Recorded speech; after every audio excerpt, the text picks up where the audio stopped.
1 second, please. Sick. Ready when you are, my man. All right, let's do this. 3, 2, 1, go. Pause. I'm sorry. Can we start again? Yeah, of course. We're good to go now. Alrighty, cool. 3, 2, 1, go.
Dude, What a beautiful track, dude. that was so sunny. It was gorgeous. Mate, I had visualizations of all these nice places in my brain. That was really awesome. I love actually that. have, this is hilarious, I actually have a video of Amsterdam playing on my TV. Oh, I love that. And That's so good. that's exactly how, like, it was perfect. That's exactly. A lot of I felt very Minus the Bear at the start there, Freo. A few little things, but the way the guitar and the bass were working together was really cool. Just like that clean bass. Like kind of their earlier days of some of the stuff that they did. It was really cool, man. That was yeah. You go, Shags, and then we'll rotate. Sorry. No, I was just saying the percussion and the rhythms were fucking awesome. Very like summery, calypso-y. I love the bongos or congas that you used. Yeah. Real fucking nice, man. And then that guitar arp line, like it was. Yeah. You motherfucker. That was Thanks, delicious. bro. Yeah, dude, I loved it. I thought it was really just fresh. It felt like that summer calypso, like Shags was saying as well. But it it was nice to hear you kind of sway away a little bit from the electronic side of things, like too much, with the I didn't feel like any Page coming in.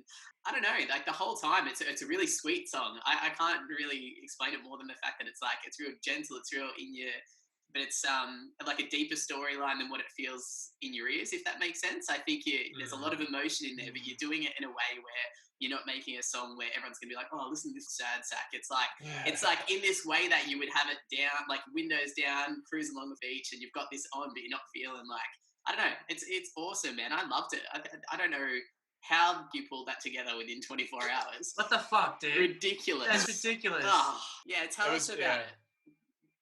Oh man, this was such a battle to get something like this going. I had the outro bit where it's like, before you walk away, let me know. I had that idea, and that's kind of why it sounds like a separate song, because it kind of was like a separate idea, and I just couldn't find anything to do with it. I was like, I love this chorus section. That sounded nothing like a separate song. Oh, okay. I'm just throwing it out there. That meshed together so well. That was like a nice, like, it was almost like everything's kind of happened, and then with the fade out and everything, it's just the end of a story. Yeah, well, I think it kind of came together in the end, but that was the nexus of the song, like that, the outro section. Yeah. Like that's what I had first. And I was like, I just couldn't get into it or out of it with any kind of vibe. So then I kind of started again with the intro of the actual song, what became the intro now. So I had that chorus section, and then I wrote the intro, and I was like, this is kind of cool. Like it's got a little bit of it's got a kind of cool energy. Like it's, as you said, it's pretty summery and easy listening. And then I also couldn't get, like, it's similar to what happened last week, because I'm so inexperienced at this tempo, I'm finding it really hard to know how to like transition with rhythms. Like it's really important at a slower tempo. It's like, it's way more important than at a faster tempo that I'm used to writing at, because the rhythms kind of just carry themselves. Sure, whereas at a slower tempo, like when you change section and the rhythm isn't quite right, like there's so much space for it to be exposed that it's like, oh, this really doesn't feel right. So yeah. I mean, I guess there's so much space when you go slower. You have so much open space. Yeah, and you have spots to fill, because exactly what you just said. At a faster tempo, you can get away with a kick snare and a off hi hat, and sort of be safe. Yeah, and there's not enough. Like, there's not enough time for you to get like distracted by the beat when it's at a faster tempo.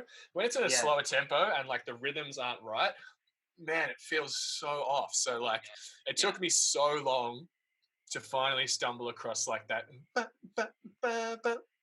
and like I was like, oh, okay, that's like a cool rhythm that I can use in the verse. Yes, and then those catching sort of offbeat rhythms were fantastic. That changed the whole song. Like as soon as I kind of did that on the keys, as soon as I was like, oh man, I spent so long like trying to figure out how to write this song. I don't know, I texted you guys when I left last night, and I was just at the point where I'd been going for like 5 or 6 hours on the same thing, like just trying to figure out how to write a song in this tempo, like how to actually write this song. Got to the point where I'm like, I think I'm just going to have to go to bed. Like I'm so brain dead on this idea that like I've gone too far.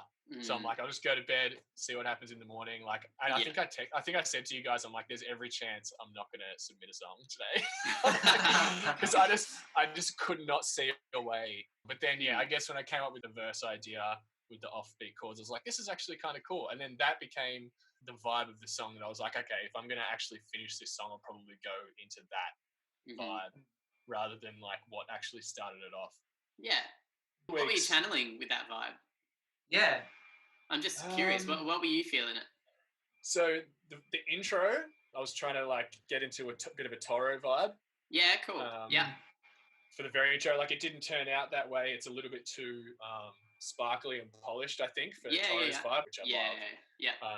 But I didn't quite nail that, but I kind of just followed the energy. I was like, whatever, this is what it's become. It was just clean, man. And like even the main guitar lines that are in there, they're definitely like a Toro vibe. They're just a matter of the sounds, like you said, that would change that the whole scape of the song. Yeah, for sure. The production's just in a different world, which I think is kind of cool. When I thought about it, I'm like, oh, well, that's like, I don't want to do exactly what I'm trying to do. That's kind of the idea, I guess, of being inspired by something and then knowing the point where you go, all right, I've taken enough inspiration. I'm going to do whatever happens without that image in mind now. So for sure, I guess I was like cool with that. But then, the verse sections, I don't really know what inspired it at all. Like, I don't know. Melodies are great. Vocally, I haven't been referencing anything lately. I've kind of just awesome. been just doing whatever comes. Yeah, just like writing lyrics that I think are real, singing words that aren't fit to a melody, seeing words and then seeing where that takes the melody. For sure. It's been really cool. Like, it's really, I've noticed. I do the opposite. From last week. I noticed from last week and obviously this week as well, but there is so much of a story happening in the lyrics. Like it's cool. Like the music's telling a story, like as it is the instrumental. Like it's beautiful. It's summery. You're on that beach. You're on that drive. You're doing that thing. But lyrically, that component is telling. It's like a story that goes side by side with that narrative. But it's a way more like deeper and introverted look at it. It's really special, man. It's good. I feel like there's so much. There's more depth to it than probably, I guess, on a second listen, people will be like, "Oh, holy shit!" A really cool technique that I sometimes do, just one for the lulz, two to see if anything else comes out of my brain, is to like resample the entire track or record the entire track and export it, bring it back into Ableton, then pitch it down. Yeah, sick. And listen to it at a different register and be like, what other melodies could I fit in this register? Yeah. And then sometimes I will tune the entire track down just because of that one thing I did. For sure. Yeah, wow, that's cool. It's so much fun. And even reversing a track. Sometimes you'll hear melodies you didn't know that's interesting in your track, and you're like, holy shit, that's in my track. And then you'll go and actually recreate that reverse thing, and it opens up a whole other world. Anyway. That's a cool idea. Yeah, one thing reversing and pitching is like you'll find so much wonders in it. It's really cool. One thing I've done both last week and this week, but more like last week I did it with the vocals, and this week I did it with the guitar. It's like that verse guitar riff that sounds like fairly quick, but it's still like super, like kind of tight and groovy. Like I slowed the track way down and recorded it like super slow. Like I did it last week with the verse vocals, so I can really articulate every word. And then when you speed it up, it's like come to bed and all the and everything is like so tight. That's so interesting and well articulated. I was like, because I was trying to last week I was trying to sing that melody, and I was like, I cannot do this. Yeah, if you've got a real word, awesome. If you've got like a real wordy melody, it makes so much sense to do that, because how many times do you struggle to articulate the words because like everything's going too quick? That is so interesting. I really I'm gonna try. I recorded all the guitars at 70. Wow, that's awesome. Oh, and then sped them back up to 100. Back up to 100, because they're palm muted. Like they kind of needed to be. I just couldn't play it, so I was like, I'm just gonna play it really slow and then speed it back up. Did you hear that, Shags? Freya couldn't play something on guitar. That's a first. There's lots of stuff I can't play. I don't believe it. Yeah, me either. The whole idea with this track was to not repeat a section. I didn't want to go back to the intro. I didn't want to go back to a verse. The idea was I wanted to try and create a track where it didn't seem weird for you not to go back to a section once you change sections. Yippee. Yippee. Yippee. Yippee. When you just said that each part was different, I actually didn't even notice. I was trying to make a song where it wasn't like, what the hell, why didn't you go back to that section? Or like, this just sounds... It just felt like a continuous flow. It must have been Thanks, on that man. line.